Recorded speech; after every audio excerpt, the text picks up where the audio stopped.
Hello, എല്ലാവർക്കും DS കിച്ചണിലേക്ക് സ്വാഗതം. ഇന്ന് ഞാൻ വന്നിട്ടുള്ളത് ഹെൽത്തി ആയിട്ടുള്ള ഒരു തോരൻ്റെ റെസിപ്പി ആയിട്ടാണ്. അതെങ്ങനെ ഉണ്ടാക്കാൻ നോക്കാം.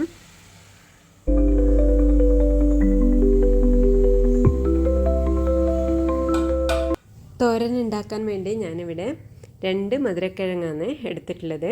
ഇത് കഴുകി വൃത്തിയാക്കി എടുത്തിട്ടുള്ളതാണ്. ഇനി ഇത് തൊലി കളഞ്ഞെടുക്കണം.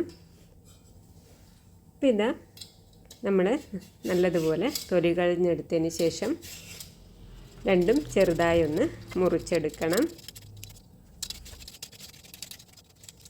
അപ്പോൾ ഇതുപോലെ പീസാക്കി എടുത്താൽ മതി.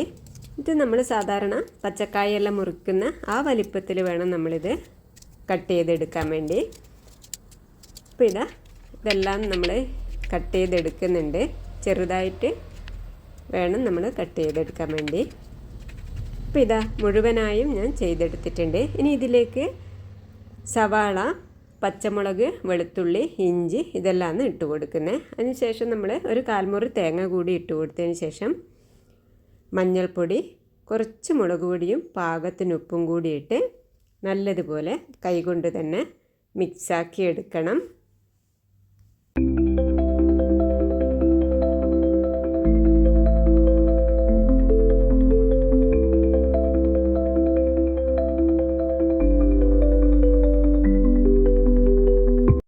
എല്ലാം കൂടി മിക്സാക്കി എടുത്തതിന് ശേഷം ഒരു പാനിലേക്ക് നമ്മൾ 2 ടേബിൾ സ്പൂണോളം വെളിച്ചെണ്ണയാണ് ഒഴിച്ചു കൊടുക്കുന്നത്. പിന്നെ അതിലോട്ട് 1/2 ടീസ്പൂൺ കടുക് ഇട്ട് കൊടുക്കണം. നമുക്ക് തോരൻ്റെ മിക്സ് ഇട്ട് കൊടുക്കാം. അതിനുശേഷം ഒരു 1/2 ഗ്ലാസ് വെള്ളമൊഴിച്ച് ഇത് മൂടി വെച്ച് ചെറുതായി ലോ ഫ്ലെയിമിലിട്ട് വേവിച്ചെടുക്കണം. കുറച്ച് വെള്ളം മാത്രമേ ഒഴിച്ചു കൊടുക്കാവൂ. അധികമായാൽ വെന്ത് ഉടഞ്ഞു പോവും. ലോ ഫ്ലെയിമിലിട്ട് തന്നെ വേവിച്ചെടുക്കണം.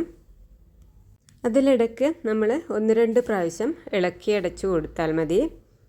പെട്ടെന്ന് തന്നെ ഇത് വെന്ത് കിട്ടും. അപ്പോൾ നമ്മൾ ഹെൽത്തി ആയിട്ടുള്ള ശർക്കരക്കിഴങ്ങ് തോരൻ ഇവിടെ റെഡി ആയിട്ടുണ്ട്. നിങ്ങളെല്ലാവരും ട്രൈ ചെയ്ത് നോക്കിക്കൊള്ളൂ കേട്ടോ. എന്നാൽ അടുത്ത റെസിപ്പിയുമായി അടുത്ത വീഡിയോയിൽ കാണാം.